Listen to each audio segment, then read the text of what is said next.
व्यासपीठावर सर्व राजकीय पक्षांचे मान्यवर पदाधिकारी, प्रशासनामधले सर्व अधिकारी आणि या महापर्यटन महोत्सवाला महाराष्ट्रामधून, महाराष्ट्राच्या बाहेरून उपस्थित असलेले हजारोंच्या संख्येने जमलेले सर्व पर्यटक बांधव भगिनी, electronic media, print media, YouTube media या सर्व माध्यमांचे उपस्थित सन्माननीय सर्व प्रतिनिधी आणि उपस्थित बंधू आणि भगिनींनो, 2 दिवसापूर्वी 2 मेला आदरणीय उपमुख्यमंत्री आणि या जिल्ह्याचे सुपुत्र आदरणीय एकनाथजी शिंदे साहेबांच्या हस्ते आणि जयकुमार गोरे भाऊंच्या उपस्थितीमध्ये आपण या महोत्सवाचं उद्घाटन केलं। आज आदरणीय फडणवीस साहेबांच्या हस्ते त्याचा समारोप होतोय। पहिला प्रयोग होता, होईल का नाही यशस्वी, समजा यशस्वी झाला तर पाठीवर थाप टाकणारी संख्या कमी असती, पण नाही यशस्वी झाला तर काहीतरी केलं शंभूराजांनी, कुणी सांगितलं होतं करायला। त्यामुळं आपलं भीतभीत, मला शिंदे साहेब म्हणले 3 दिवसाचा का केलास, म्हणलं साहेब भीतभीतच सुरुवातीला केला, पण आता अंदाज आलाय की आपण चांगलं करू शकतो। त्यामुळं आता इथून पुढं चांगल्या पद्धतीनं पर्यटन विभागाचा महोत्सव महाराष्ट्रामध्ये सगळ्या विभागात साहेब आम्ही करू। या विभागाचा मंत्री म्हणून आपल्या दोघांच्याही नेतृत्वाखाली आम्ही ठरवलेलं आहे। आमचे राज्यमंत्री इंद्रनील नाईक साहेब येणार होते, पण त्यांना काही महत्त्वाच्या कामामुळे ते पुण्यापर्यंत आले आणि त्यांना माघारी जावं लागलं। पण आम्ही ठरवले 5 महसुली विभागामध्ये 5 महोत्सव दरवर्षी या ठिकाणी घ्यायचे। हा महोत्सव पश्चिम महाराष्ट्राचा झाला, कोकणातला होणार आहे, विदर्भातला होणार आहे, मराठवाड्यातला होणार आहे आणि खानदेशचा सुद्धा होणार आहे। त्या क्षेत्रामध्ये, त्या विभागामध्ये जी खाद्य संस्कृती आहे, जी पर्यटन स्थळं आहेत, त्यांना अशा पद्धतीनं ब्रँडिंग करण्याचं काम पर्यटन विभागाच्या माध्यमातून या ठिकाणी दरवर्षी आम्ही या ठिकाणी करणार आहोत। मी साहेब परवा दिवशी भाषणामध्ये फडणवीस मान्य मुख्यमंत्री महोदय सांगितलं की मला मान्य CM साहेबांनी, दोन्ही DCM साहेबांनी पर्यटन विभागाला चालना देण्यासाठी काम करण्यासाठी मोकळीक दिलेली आहे। त्यामुळं थोडी आज अजितदादा हवे होते, म्हणजे थोडंसं वित्तीय भार जर त्याने आम्हाला अधिक हलका करून दिला असता वित्त विभागाकडनं, तर मग दरवर्षी एकाच्या ऐवजी 2 विभागात आपल्याला फेस्टिवल करता आले असते। पण अजितदादांकडे आम्ही मकरंदाबांना घेऊन जाऊ साहेब, मकरंदाबांना नेलं की मग नाही फारशी अडचण यायची। आणि नक्की दरवर्षी 2 महोत्सव जरी आपण महाराष्ट्रामध्ये केले तर साहेब खूप पोटेन्शियल आहे। आपण आता चित्रफित बघितली, 10 जेटस्की आम्ही प्रायोगिक तत्वावरती मुनावळ्याच्या बोट क्लबला दिल्या।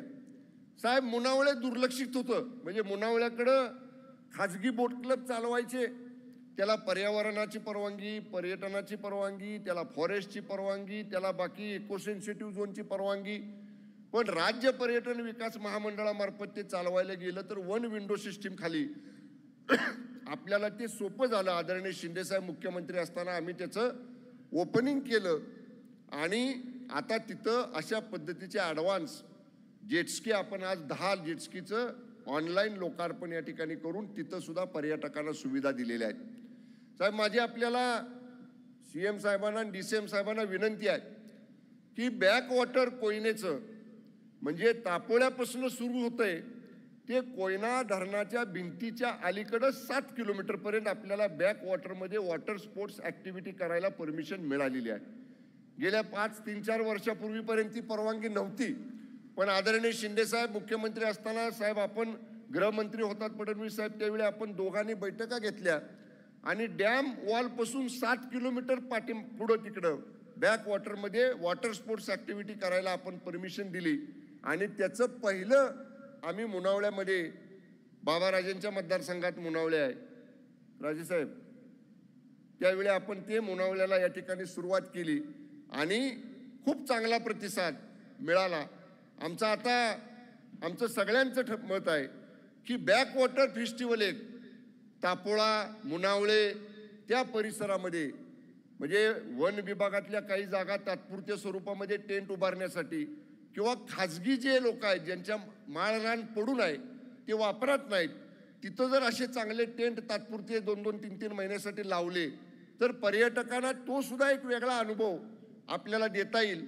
म्हणून आम्ही त्याचा आराखडा तयार करू आणि मान्य शिंदे साहेबांच्या, मान्य फडणवीस साहेबांच्या, मान्य दादांच्या समोर आमच्या विभागामार्फत सादर करू. त्यामार्फत सुद्धा आपल्याला पर्यटकांना महाराष्ट्रामध्ये आकर्षित करता येईल. साहेब, कालचा फुटबॉल व्हेकलचा आमच्याकडे जो उपलब्ध झालेला आहे, आज सोडून काल संध्याकाळपर्यंत 12,000 व्हेकल्स या 2 दिवसामध्ये महाबळेश्वरमध्ये आले. आपण निर्णय केला, पालकमंत्री म्हणून मी घेतला, आम्ही महाबळेश्वर पाचगणी नगरपालिकेनं 3 दिवस या फेस्टिवलसाठी टोल मुक्त केला. म्हणजे नगरपालिका जो कर घेते तो कर आपण घेतला नाही. म्हणजे 12-5 60,000 माणसं काल रात्रीपर्यंत या फेस्टिवलमध्ये आली होती. आणि आजचा जर विचार केला तर आज जवळपास 10 ते 15,000 माणसं, म्हणजे 2.25 लाखापेक्षा जास्त माणसं या 3 दिवसाच्या महापर्यटन महोत्सवामध्ये या ठिकाणी सामील झाली. याच्यामध्ये वॉटर स्पोर्ट्स होत्या, हेलिकॉप्टर राईड होत्या, म्युझिकल योगाचे 2 सेशन आज आणि काल या ठिकाणी झाले. कार्निवल परेड साहेब आपण गोव्याला गेल्यानंतरच बघायला मिळते आणि गोव्यातली कार्निवल परेड ही वेस्टर्न स्टाईल असते आणि आपण ती फार कुतूहलानं बघतो. पण पहिला प्रयोग साहेब आम्ही महाराष्ट्रात केला, मराठी बाज असणारी कार्निवल परेड आम्ही काल महाबळेश्वरमध्ये केली आणि खूप चांगला प्रतिसाद महाबळेश्वर वासियांनी त्या कार्निवल म्हणजे मराठी सांस्कृतिक यात्रेला या ठिकाणी दिला.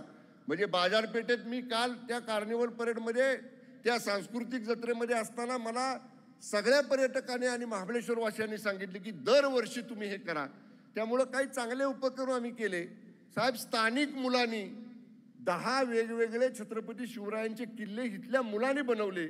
त्याचं प्रदर्शन एकनाथजी शिंदे साहेबांनी पहिल्या दिवशी बघितलं. प्रतापसिंह गार्डनमध्ये आम्ही ते केलं.